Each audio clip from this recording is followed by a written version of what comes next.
बड़े बाजार में माखन चंद की एक समोसे की दुकान थी। माखन चंद बड़े सीधे और सरल स्वभाव के व्यक्ति थे।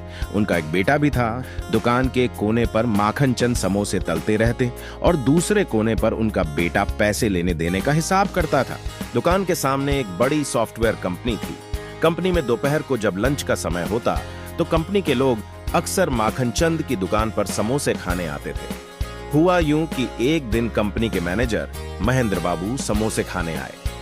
खाते खाते महेंद्र बाबू को कुछ मजाक सुझा और वो माखन चंद से बोले, भाई समोसे तो आप बहुत ही बढ़िया बनाते हो और दुकान भी आपकी काफी अच्छी चलती है, लेकिन तुम्हें नहीं लगता कि ये समोसे बेचकर तुम अपना कीमती वक्त खराब कर रहे हो?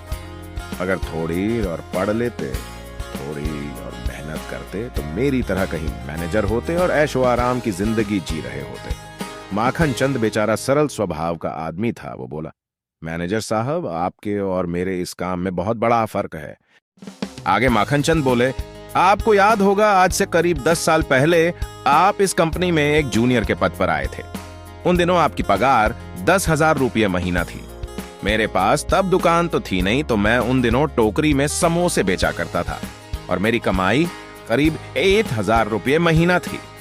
आज 10 साल बाद आप मैनेजर बन गए और आपकी पगार है 50,000। मेरी अब अपनी दुकान है और मेरी कमाई है 2 लाख प्रति माह। लेकिन चलिए, पैसा ही सब कुछ नहीं होता। आपने अपने जीवन में जो मेहनत की है वो आपके बेटे के काम नहीं आएगी, वो आपके मालिक के बच्चों के काम आएगी। जब मेरा बेटा बड़ा होगा तो वो मेरी दुकान को संभालेगा और उसे कोई संघर्ष नहीं करना पड़ेगा।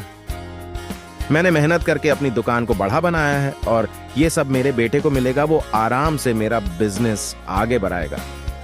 लेकिन आप तो अपने बेटे को सीधा मैनेजर पद पर नहीं बिठा सकते। आपके बेटे तो फिर से वही जूनियर पद से मेहनत करनी पड़ेगी जो आपने की है। आपकी मेहनत का उसे ज्यादा फायदा नहीं मिल पाएगा। जेबे से महेंद्र बाबू बिना कुछ बोले समोसे के पैसे देकर वापस कंपनी रवाना हो लिए। दोस्तों, इस कहानी में नौकरी और बिजनेस की एक तर्कसंगत तुलना की गई है। हम ये नहीं कहते कि नौकरी करना बुरा है। दरअसल नौकरी भी अच्छी है और अच्छाई बुराई तो हर काम में होती है, लेकिन बिजनेस नौकरी से कैसे उत्तम है ये बात इस कहानी में बताई गई है।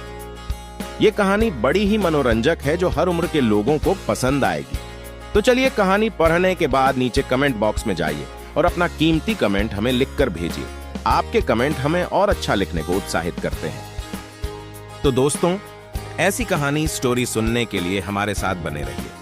मिलते हैं नेक्स्ट स्टोरी के साथ, नेक्स्ट स्टोरी वीडियो में।